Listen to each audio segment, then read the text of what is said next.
Hello, hello, and welcome to our 100th Reiki anniversary celebration. And I am so excited and pleased to be joined with these two lovely ladies who are sitting next to me in their own areas of the world. We have Friedman and Natalie Jasper, and I'm so excited to celebrate with them. So if you guys didn't know, this year, 2022 is the 100th anniversary of Reiki, meaning Mikao Asui went up to Mount Karuna and received the wisdom that he did, and it's been 100 years as of April 2022. So with that, thank you so much for celebrating with us. I'd love to let each of you, Ricky and Natalie, to introduce yourself to the group.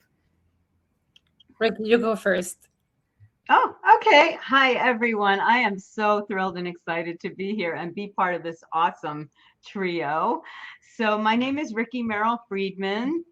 I'm the elder of this of this group here, we have discovered.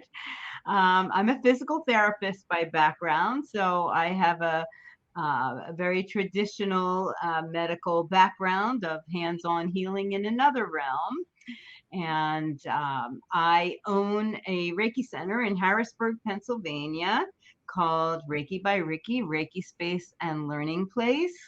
I'm a full-time Reiki master teacher, been sharing Reiki full-time since 2008. I'm a certified holistic wellness coach. I have a mentorship program called Follow Your Heart and Do It Smart for healers that are ready to move from passion to profession, keeping heart and service first, and always in alignment with the energy and Reiki. I'm a certified Reiki sound and Reiki voice practitioner, and a very busy full-time practice. I see close to 1,000 clients in a year, which it is amazing. I'm not a numbers girl, but somebody made me count and it really blew me away to learn that. So I'm busy, but I love every little detail of what I'm sharing, and believe in it with every fiber of my heart and soul, and know that when you radiate that energy, people feel it. And that's how I live my life. So I'm so thrilled to be with all of you and to be able to collaborate with this amazing group tonight. Oh, I'm so excited for you to be here. So welcome, Ricky. Thank you. Natalie, I'm going to hand you the mic. Thank you. So I'm Natalie Jasper, and you may have seen some of my books or podcasts under the name Dive into Reiki. I usually go by Natalie J, but it's the first time I say my last name, actually, Christine. So background is actually, as a journalist, I used to cover international productions for TV, and then I was a creative director for beauty. And that wasn't the most probably happiest environment to work in. So obviously I needed to relax. And like many of us found a Reiki class. That was 17 years ago, close to that. Yeah, that's a lot of time already. Wow. I was 15 like nothing. So close to 17 years ago. And if there is one word that probably defines me, it's curiosity. So I took one class, fell in love with Reiki, and then started training, and then getting better and better teachers. And then I even went to Japan to train at a Zen monastery to really go back to the roots of Reiki. Part of it is, and we'll talk about it, finding great information. When I started, one wasn't as easy as now. But I like to really go back to the roots of things, to the original and all that spiritual background. So that's my specialty. I've written books about it. I still write a lot of blogs about it. And I mentor people when it comes mostly to the Japanese traditional side of Reiki. Ooh, I love it. I love the diversity here. So welcome. I'm super excited to have you on as well. It just gives some balance to our trio for this evening. And if you guys don't know, I'm Christine Renee. I have been doing Reiki now for 20 years, which is literally half of my life. And my dad was doing Reiki when I was a kid. So it's been in my life, the majority of my life. And I came into the scene when it was in Oregon, in Alaska, like on that West Coast, like, let's do it at a festival type era, if you guys remember that. And it was, Reiki for me has been a lifesaver. It was something that was always in my toolkit, so that when I had my up and downs in my own life, I knew right where to go for support, spiritual support, emotional support. It was my Reiki spirit team. It was always my go-to. And because I didn't get great Reiki training back in the early 2000s, it was something that I really started developing a connection with my Reiki guides, and was like, all right, you guys, I'm here. You train me, you teach me. And so that's kind of how my Reiki journey started. And then in 2004, I became a Reiki master. I really started diving in. Once I left my first husband, it was a very narcissistic, dark relationship. And so it was my healing process on the way out. And in that time, I was doing a lot of shamanic training. And so I am now a shamanic Reiki practitioner. I blend those two. I mentor and teach on those two together, as well as Reiki coaching with a specialty in chakras. Like, I love supporting people finding their path to healing through understanding the chakras. So that's me, if you didn't know, for both Ricky and Natalie. Like, what was the scene like? When did you start? I think we all kind of got started around the same years. When was that for you guys? We're not as lucky as you to have parents who did Reiki and be in a Reiki environment. I basically say the name Reiki like to my family, and they say witchcraft, and they don't want me in a code. Wow. I grew up in the opposite. And in New York, I started probably 2005. And Google was just, it sounds crazy, but Google was just like still very rudimentary, right? Like there were not that many things. And I Googled healing, and then Reiki came in. So that's it. I'm like, I just felt like it was right. And then I look for teachers, and you're going to laugh because now you Google Reiki and probably you have hundreds of millions of hits. There were not many teachers, and this is New York City where there is everything. There was like one teacher, very expensive, like in Long Island. There were other people, but then I was completely broke. So I found one teacher that was in the date I wanted and I could afford, and it was the worst training I ever had. Oh no. But it was the best lesson too, right? But I had no idea. So I'm like, okay, this Reiki thing doesn't work, right? Like 4 hours training. She gave me a thing. She was reading her notes. I'm like, okay. But I kept feeling pulled to that. So I'm like, I did my Google again, and like 4 more things came up. So I did a training that was more of the William Rand kind of lineage. And that was a beautiful experience, right? But what happened, you're going to laugh, we all have one thing that I think has changed. At the beginning, there were very few lineages. And for those who don't know, like it became very Western after like Hayawayo Takata brought it to the US. Then it became very infused with New Age. And what happened is like, basically most lineages became New Age. And we all have very different personalities. And at the end, I was born in Belgium, so I like things very simple and very square. So it wasn't until probably like 2014, 15 that I found a Japanese lineage. And then it's like, oh, this is the lineage that really like works for me. And I don't think like there is better or worse lineage. I think we're all very different. So one thing I find is beautiful, not only you have more Reiki teachers, you can finally actually find a teacher where you are mostly, but it is also diversity of lineage, so we can all find our style. And once I find my Japanese lineage, because I love chakras, and Christine, you have to teach me, I get confused. All my chakras are open, blocked, unblocked. I get confused, which is, for me, like the Japanese simplicity works, right? Right. So I think another gift we have been given is there are many styles of Reiki. So whatever your personality is, you have the choice to go for the lineage that will offer you the route, the journey that you need. So that for me was a gift. And now, and then obviously I went really Japanese way, went to Japan. Then I do martial arts because, again, very disciplined and very squared. And it's been a beautiful journey, but I think those are the two changes. You can find Reiki teachers. You also find Reiki teachers that are a little bit more approachable and not gurus who don't treat like they have the only truth. Like, we understand this is a super practice and we're all humans, so they're not, we still have those crazy people, but not so many.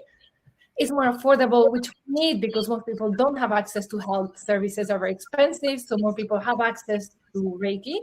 And then the diversity is a beautiful thing. And I Yes. will not share some of the thoughts, but I cherish the diversity that we have. And I don't think Mikao Usui will even imagine 100 years ago the beautiful blooming of lineages and diversity that he will, he will witness if he were alive today. Absolutely. And I love that. I love the diversity. I love the lineages, like whatever resonates with you. It doesn't have to be one way is the only way to do it for you.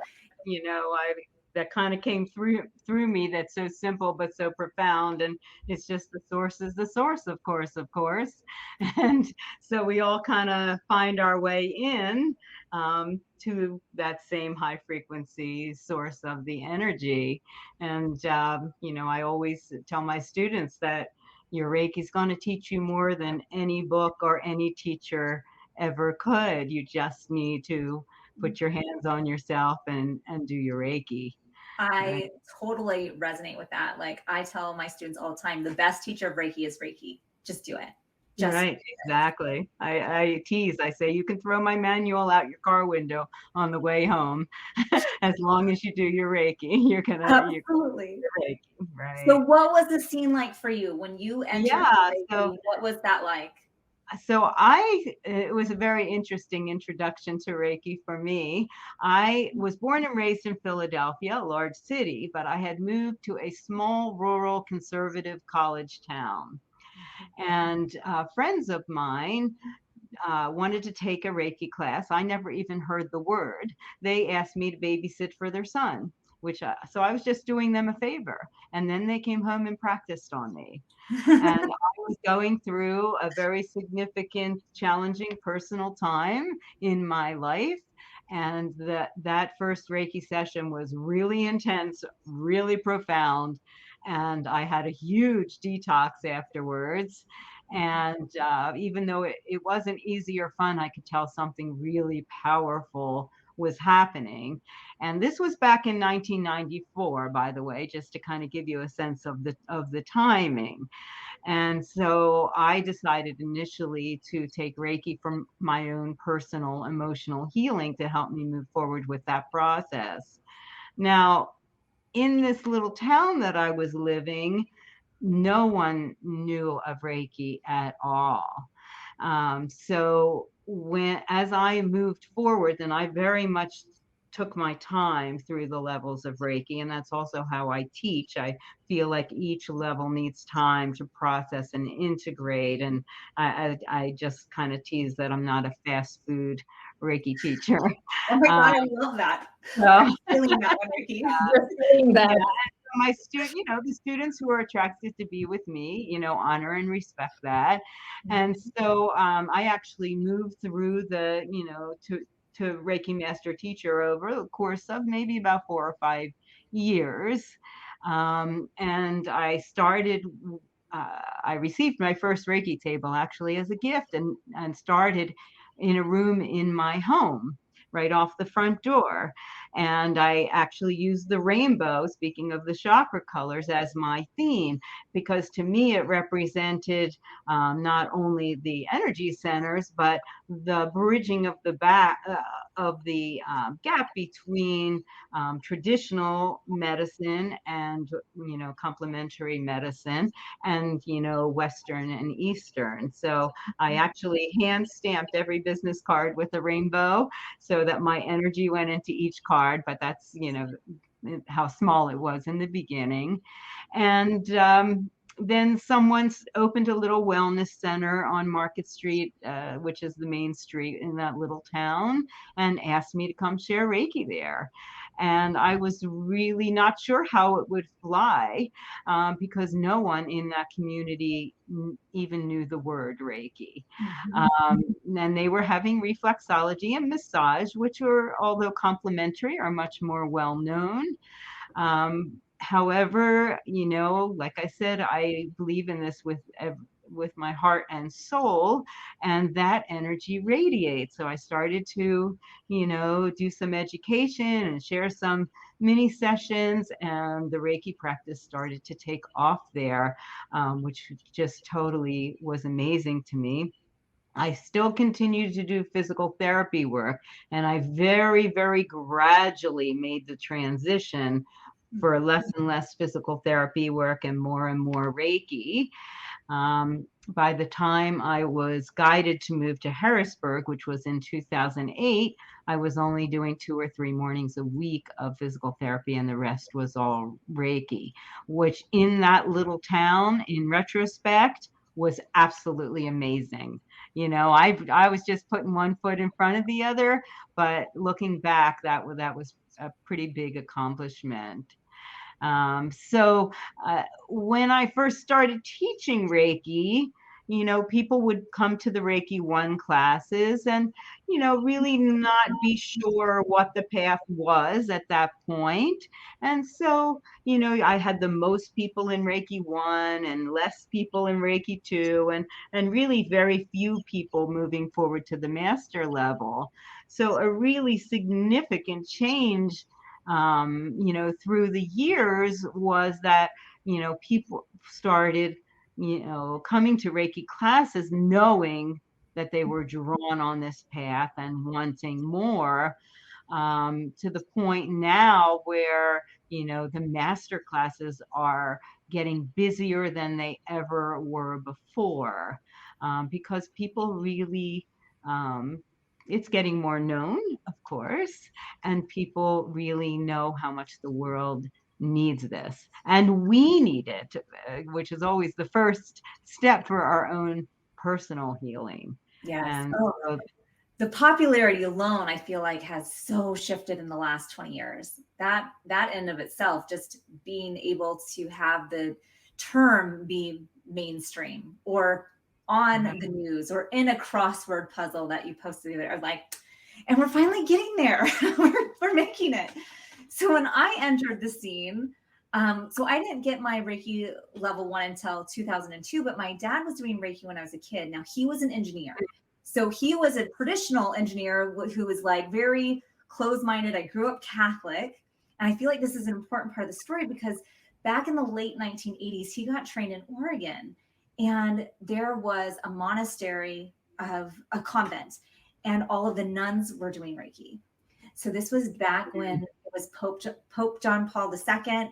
The nuns were very much leading the way for Reiki near Portland, Oregon.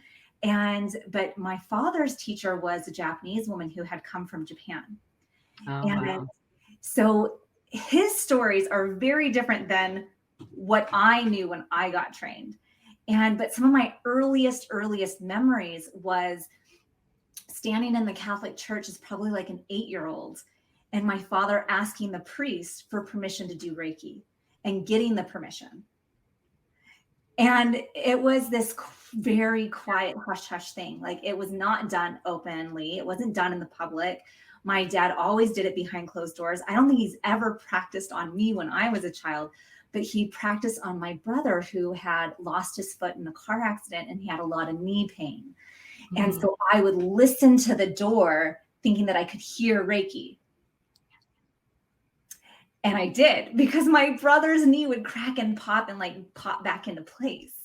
And so, but my childhood would have these little sprinkles of Reiki in it. And I feel like it was all he was doing for those 2-3 years that he was practicing was seeding me, so that when I got introduced to it as an adult, a very young adult, I was only 19, 20 when I got trained. When I reheard it, I was like, yeah, I'm doing that. Like, it was like, there was no question. And I was at a birth center. So I was doing Reiki while getting trained to catch babies and helping mamas and all of those things. And that was where my journey had started, was with a bunch of new age hippie women who were naturopaths, but they were very like, here's Diane Stein's book, just read this and practice. And that's just the way it was done, especially like where I was, whether it was in Oregon or Washington or Alaska. Like, I was very much the West Coast girl. I was kind of in the scene where there's a ton of different lineages, and you should just expect to get Reiki symbols downloaded to you, and you could be the next person to build your own Reiki lineage. Like, that was kind of almost assumed that it was possible. Like, it was just like, create a new branch if you need to. And it's like, Oh, not that. It was a very interesting new age thing that I was kind of in, just because I was around midwives already doing alternative healthcare. That's And interesting. isn't that interesting? But I think between the Catholic upbringing and the nuns, and then knowing it's also this new age thing, and that was kind of the growing pot out of Oregon. Like it was either one of these two different or three, because it was like my father was getting traditional Reiki. You had these Reiki nuns, and then you had these new age folks.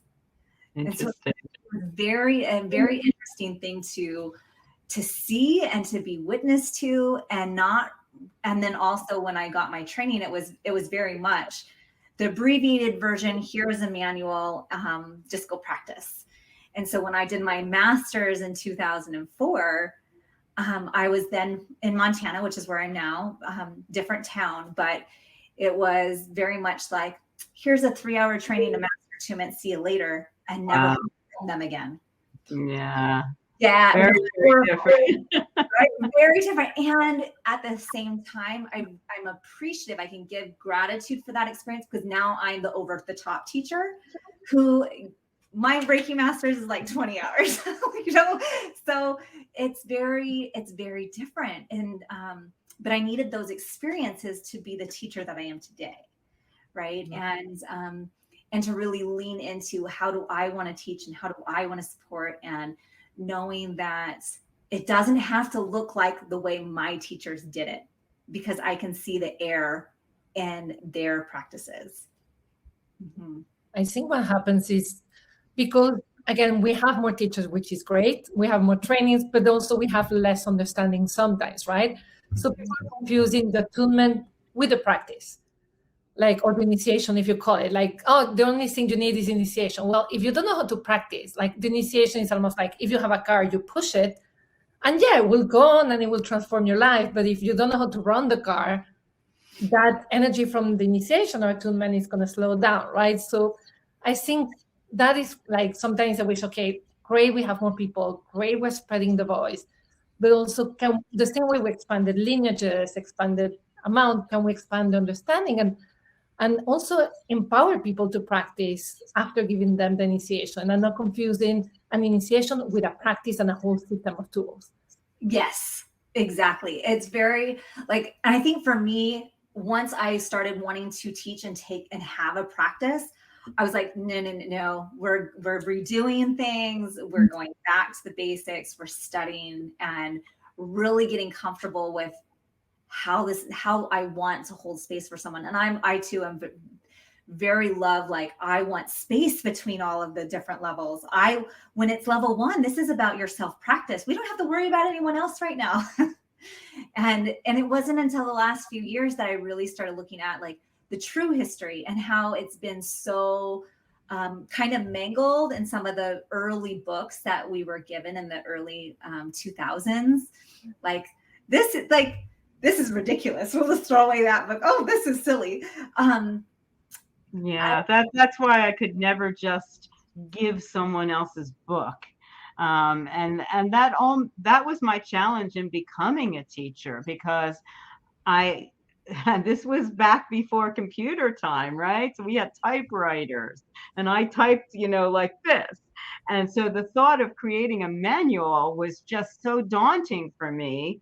But I knew that I could not just hand someone else's book, that I needed to resonate with every word that went in there. And my style, and I think part of the reason I've been successful with my practice is I bring a very grounded approach to this. There's nothing new or new agey to my Reiki center or to the way that I present this. And that allows me, because I come from a traditional background, to work with a lot of other traditional healthcare professionals in general, and reach out to very grounded businesses in my area and be able to present Reiki in a way that they can hear it and relate to it. Absolutely. Absolutely. I love that. And I think that's what we're starting to see more of now. Like, it doesn't have to be this thing that is the sideshow circus thing, which I think I had a lot of coming into. Like that was kind of like, even I got hired to say that again. It's still fun, and you can have it, the dressing up, if you have the core of it as well, right? There is nothing wrong with all the whistles and bells, as long as they respect a little bit the core. Yeah. Yeah, exactly. And that you're clear so that people understand what's the Reiki and what you're adding to it. I think it's really important that people get that and see how much the Reiki can do all by itself, right? Yeah, like I'm definitely for, I love mixing modalities, but I think you're absolutely, the foundation has to be so clear, very transparent. Like this is the foundation, and now we grow upon it, or we can mix it, but we have to know there's definitely some things about mixing modalities that you have to be careful of.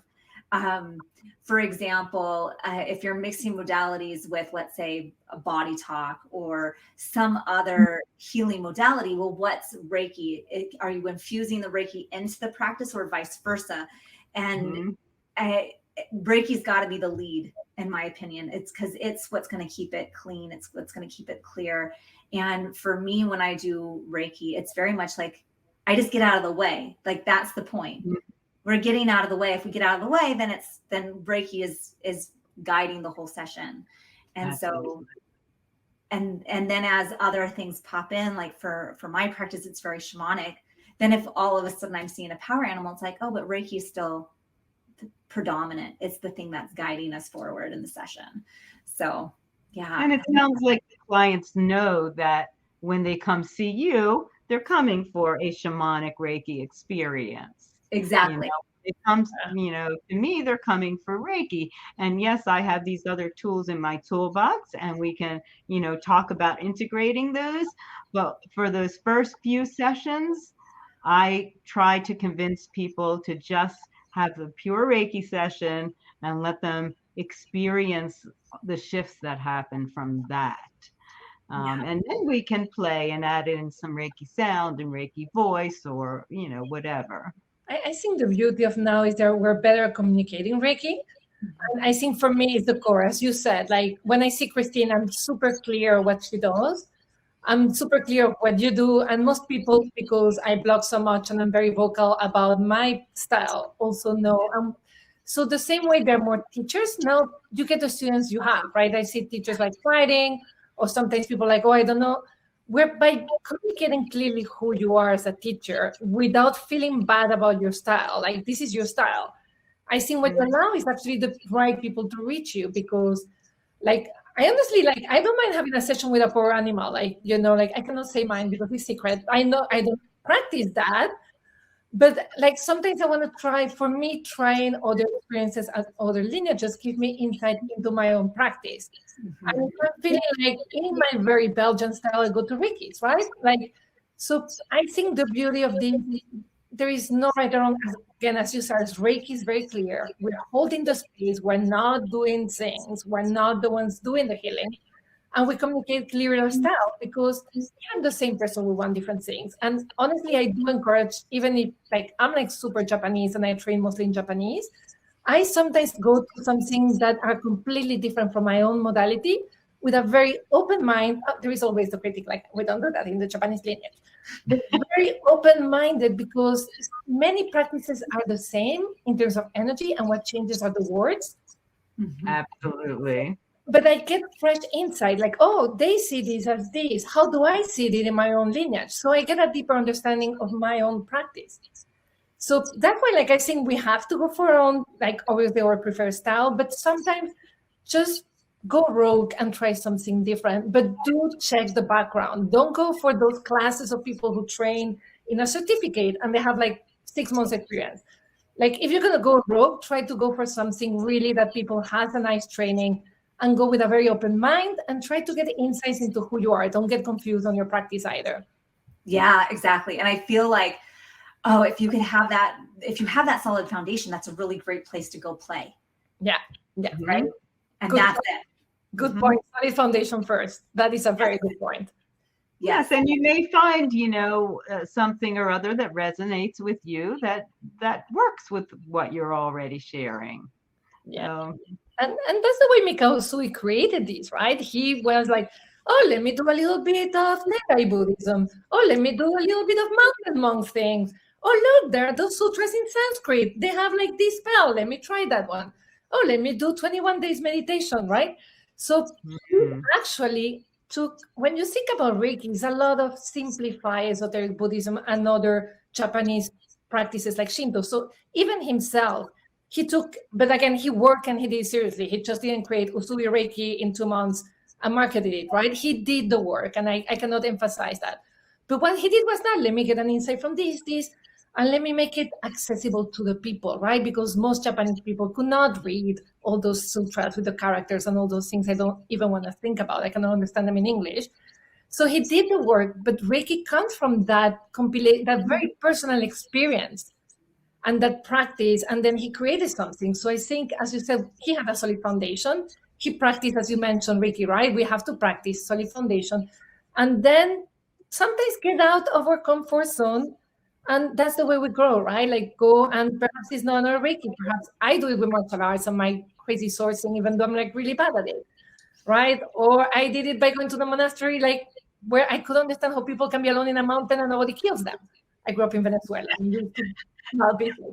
So, but always having that practice and an understanding, and again, that solid foundation you mentioned, Christine, which I think is brilliant. Yes, absolutely. Sorry, I got inspired. So sorry. And part of Reiki is non-judgment, right? Unconditional acceptance. You can choose what's right for you, but what we don't want is division among us, right? Yeah. And I think I feel a lot of that tension sometimes in the Reiki industry currently, that there's this my Reiki is better than your Reiki atmosphere. And it drives me crazy. Yeah, absolutely. Or, this is the next higher level. I mean, right, exactly. So, the source is the highest, however you choose to name that or not name that, or it's the highest frequency vibration. The source isn't changing. As we do our own work, we can allow more of that source energy to flow through, and we change. Yeah. Right.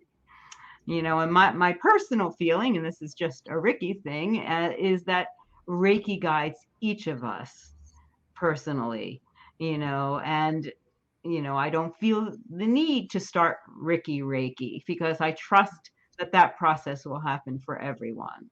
Mm-hmm. Beautiful. Mm-hmm. Yeah, I have a if you want to know whom not to study, check. If they say, I'm going to give you more power than someone else, run away. Like, that's ego, total ego. The most powerful Reiki training you have, or run away. Those are like, I love that you mentioned that, Reiki, and the competition. Like, those for me are like, if you see that, just yeah. The practice itself is simple, and making it complicated are people's egos, right? Yeah. So, like you said, Christine, our job is to do our own work, and as best as humanly possible, keep ourselves out of the way, right? Just allow the work to flow through. Yeah. Right. Yeah, absolutely. Absolutely. I'm like absolutely, you guys. Convoked us for this. I wanted to actually lead the way because you had a beautiful question about how do you see Reiki in 100 years. Yes. So we're putting you on the spot, and you're the first one answering that question because I have no idea what to say. So I'm like, I'm gonna steal what you say. Well, for me, it's like, okay, if it is 21, 22, this is so far out, where I would love to see Reiki where it is part of the education system. That is absolutely right. So it's something that you learn in kindergarten. It's something that every individual is given this tool for their own self-healing and development, that the spirituality is just as honored as the history of the world or whatever it may be, but it's integrated into the system. So that's just one thought. Like, yeah, I teach Reiki to 5-year-olds, Mhm. and I'm sure it could be done younger in the right circumstance. I actually created a Reiki kids coloring manual. So I totally agree with you, Christine. I think I think the children coming into the world are more and more sensitive, and Reiki will help them learn to manage their energy. And that is a life-changing tool. And I think having that be part of their education will go along with, hopefully, what happens in 100 years is that we're all more aware of, Yeah. especially in our Western culture, of the energetic aspect.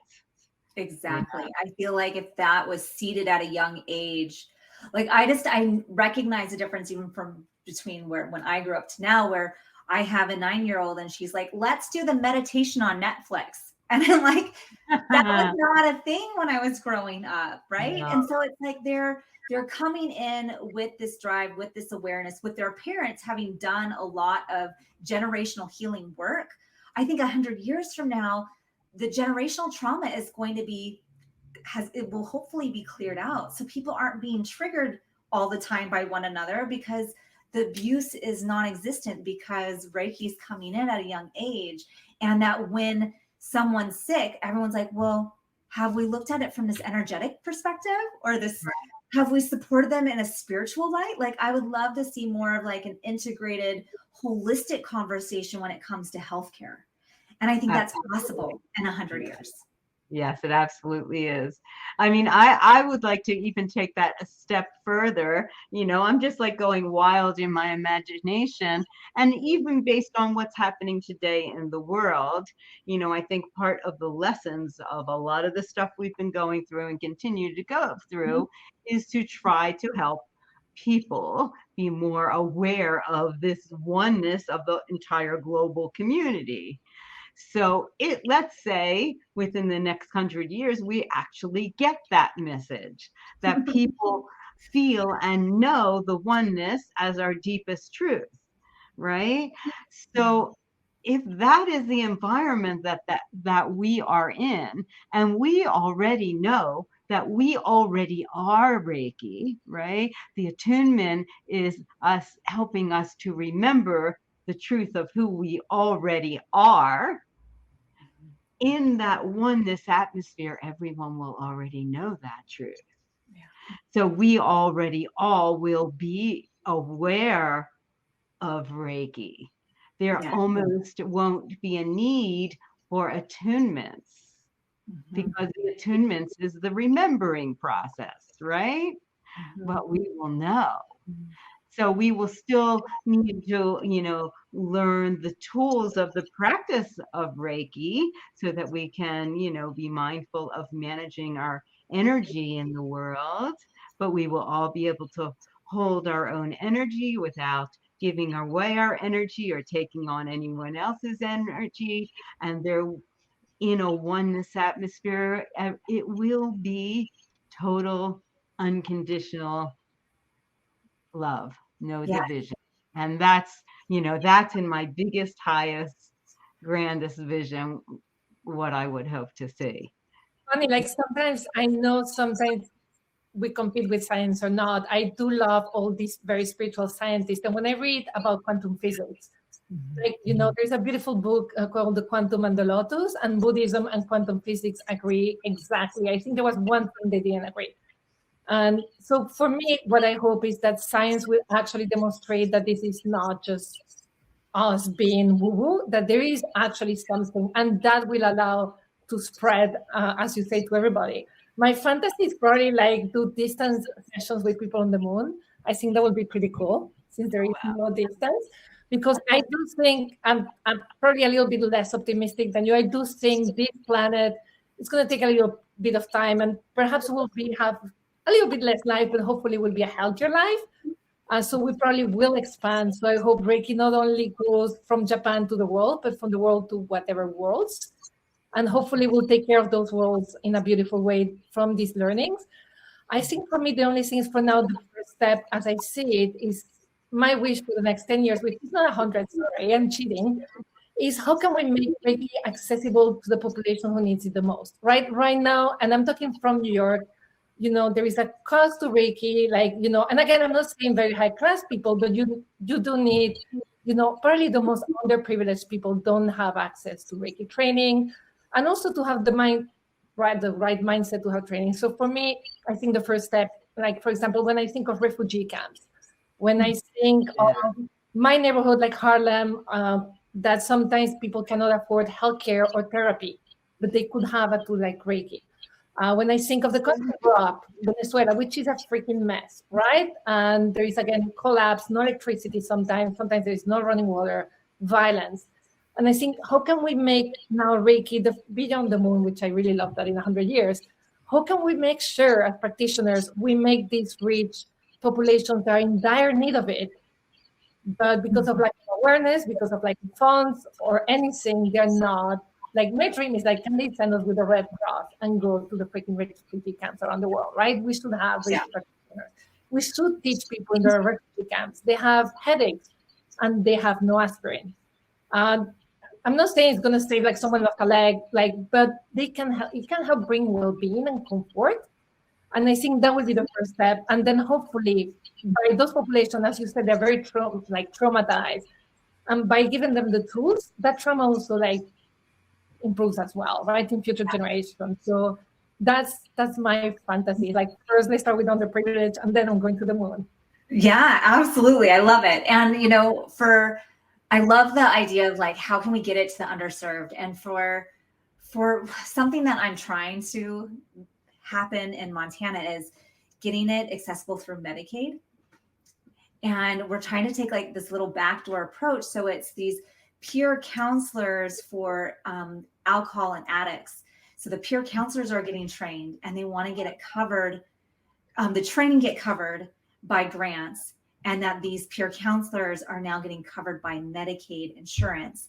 And so if we can accomplish this in Montana, then the other states will have something to copycat.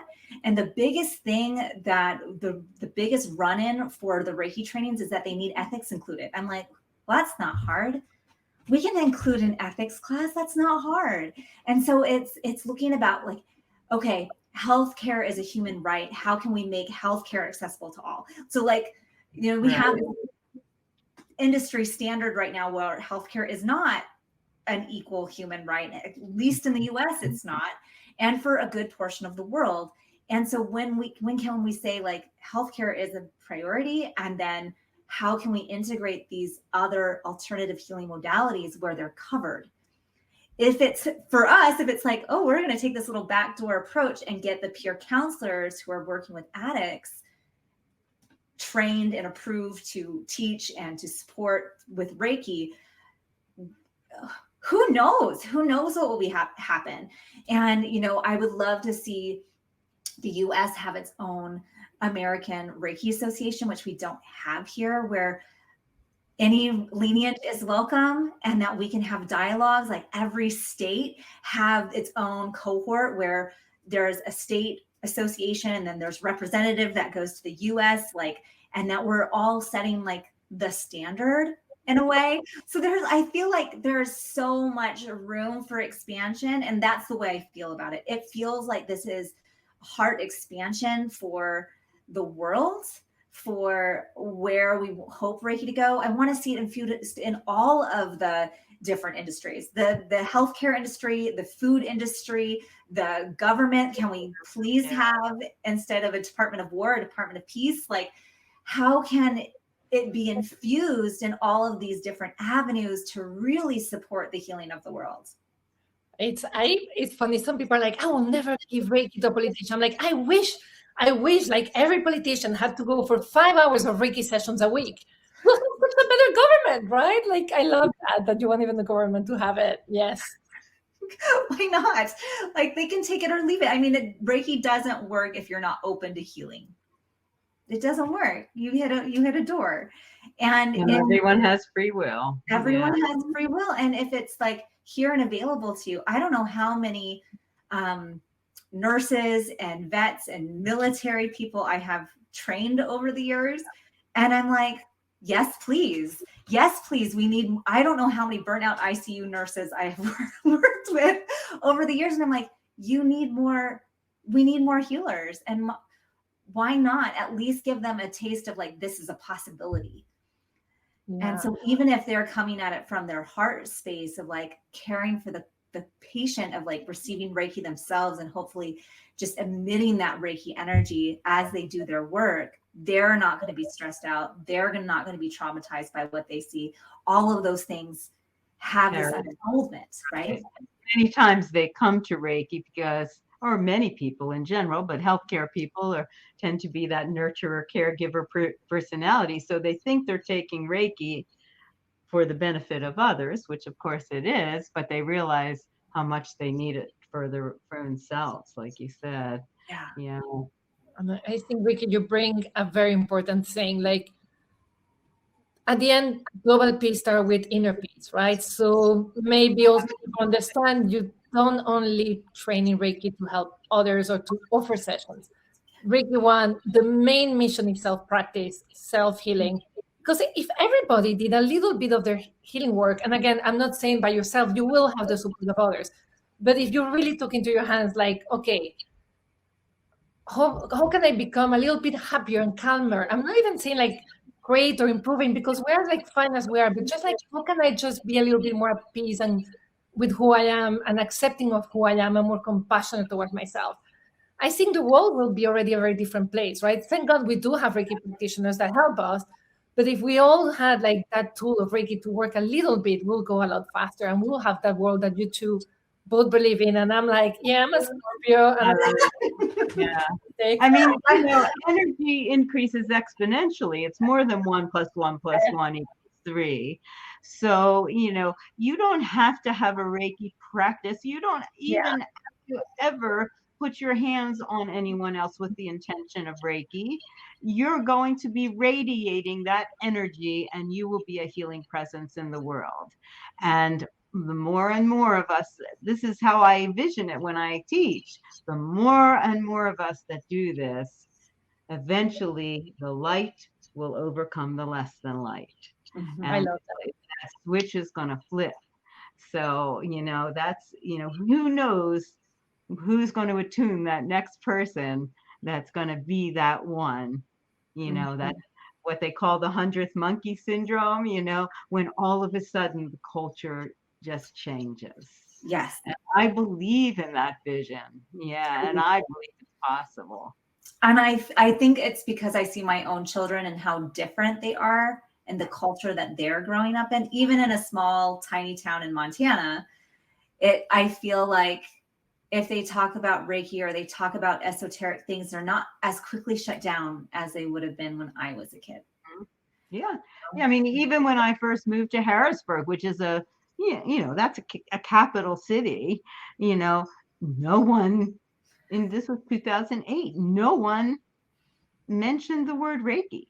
No one had Reiki as their practice. Yeah. I started my brick and mortar back in, I think it was 2015-ish.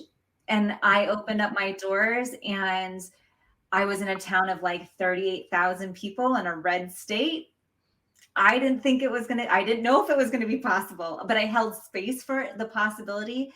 And I built it up to, 15, 20 clients a week, 2 apprentices working with me at a time, employees, like the whole, teaching classes regularly. It was pretty insane. And then I was like, okay, now I got to teach other Reiki practitioners how to do this, because absolutely, I need them to know that it's possible. Even if you're in a tiny podunk town in a red state where you don't think anyone's going to accept you and you're going to just be rejected immediately, I can say that it's possible.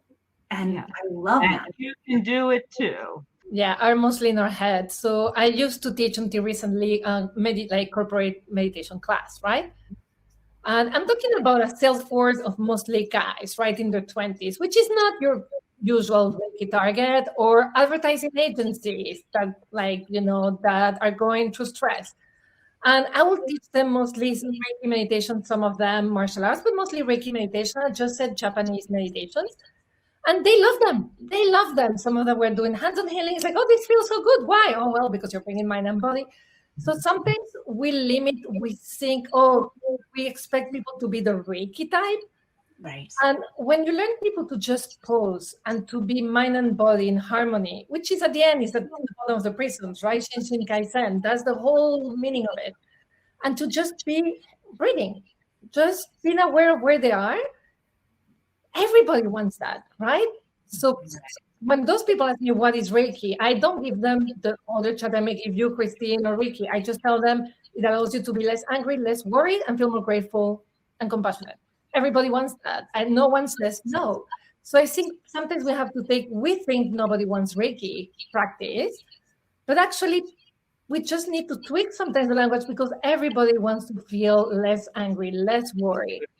And That's absolutely right. it's the way we present it, and I think the limitation that Reiki is for just a particular group of people who are more spiritual, which I'm guilty of sometimes, and many of us this is actually no, it's a very human practice, right? And it's a practice for everyone.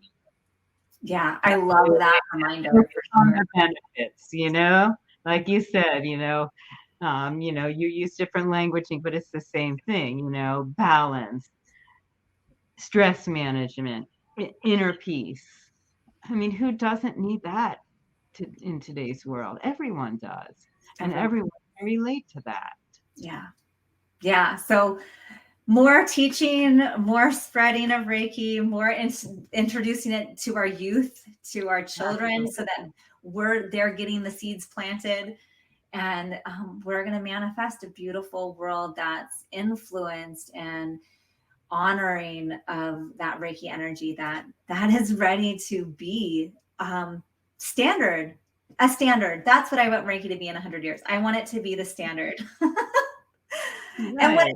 And whatever way it works, whether you're going into the optometrist or to the physical therapist or whatever it may be, that Reiki is there to support that practice. Like it's the underlying standard of like, yeah, while you're having your eye issues, let's balance it out with a little bit of Reiki.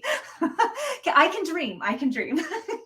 No, I think that's awesome. Yeah. And I think, Christine, thank you so much because for allowing us to say this out loud already is starting the creation process, right? Exactly. We are manifesting this. Yeah. So it's awesome. And it will pass down through the generations long beyond us. Absolutely. Well, thank you guys so much. I would love for you to each share how people can get a hold of you. If you have a course or a book that you would like to share with the audience, like anything of that nature, because this was an excellent conversation. I love the wisdom that you shared this evening, the visions that we held together, and all of the stories here in the chat. I'm so grateful for, and I know for myself, I look forward to being in the industry for the next 20, 30 years. And I cannot wait to see how it evolves in my lifetime. Yes, beautiful. Yeah, I know. I was as we were talking before we started, I just turned 65, and many of my contemporaries are talking about retiring. And I say I'm doing the kind of work people retire to do. This is life's work, so it's beautiful. So I'll go first, I guess. I have a beautiful website, Reiki by Rickie, RICKIE.com. On that website, I do have my Reiki Kids manual, and I teach a virtual class on how to use the manual to share Reiki with children, not only for other Reiki teachers, but for parents, schools, libraries. And so it's also available on Amazon.com. And I have lots of good information on that website. But I also really need to say this while I've got you as the audience here, because I'm so excited about this. My next book is just in the beginnings of the works right now, but I want all of you to be involved in this book. It's called Radiating Our Reiki Light, Reiki Healing Through Real Stories from Practitioners teachers, clients, and students. So I want you to get in touch with me, share your stories, your experiences of how Reiki has influenced and changed and saved your lives. And we're going to get that out in the world in your words. So please feel free to reach out to me. My email is ricky@reikibyricky.com. And that's on my website also. And I'm just so, again, thrilled and honored to be part of this trio and this discussion, which is so beautiful and so important. I love it. Thank you so much for being. Natalie, I know you are an author as well, and you've got lots of things going on. I think the easiest way to actually get in contact with me and follow me is Instagram. So it's Dive Into Reiki. And honestly, I'm on YouTube and my website, everything is Dive Into Reiki. I'm very consistent with that name. So you'll find it on Instagram. You're going to find the links to the books. So there is an illustrated guide. As you can see, I do drawings because I couldn't understand the traditional meditations. I wasn't a very good student. So I'm very visual more than auditory. So there is a lot of like instructions on how to do some of the Japanese meditation for traditional Reiki, also hands-on healing.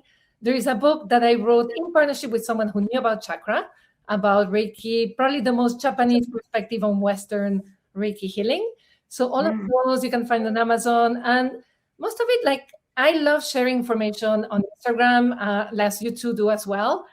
I write a very down-to-earth style, so really about integrating a Reiki in your daily life. I also have a Patreon, so I'm really probably a little bit raw with that. I'm like, really, I live in New York City, I have to survive this city.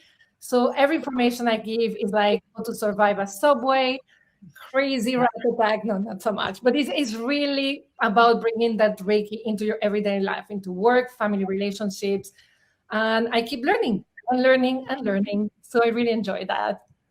Love it. That's fantastic. And it's so easy. Like your podcast, Dive Into Reiki, like everything is the same. And Reiki Cafe University tries to do the same. So our website is Reiki Cafe University. All of our handles are at Reiki Cafe University. And we've got some exciting news coming up for our next Reiki Immersion coaching course that's going to be announced here soon, which will be a 6-month program, because I love to guide people through that full-on personal healing development that a lot of people undergo in our longer term program. So that's kind of where my juicy specialty is like, come join me for 5 months, come join me for 6 months. We'll get it all. You'll learn some things to like offer your clients, but we're going to heal. We're going to deeply heal too. So keep your ears open for those announcements coming up. Happy 100th anniversary, everyone. Keep doing your self-practice. I cannot emphasize that enough. That is where the true healing begins, is with your own personal practice. And then when inspired, listen to your divine guidance, those divine intuitions, those divine paths that are put before you, and listen and be guided. So thank you all for joining with us. Thank you, Ricky. And thank you, Natalie, for being here. And until next time, lots of love and light for all of you. Blessings, everyone.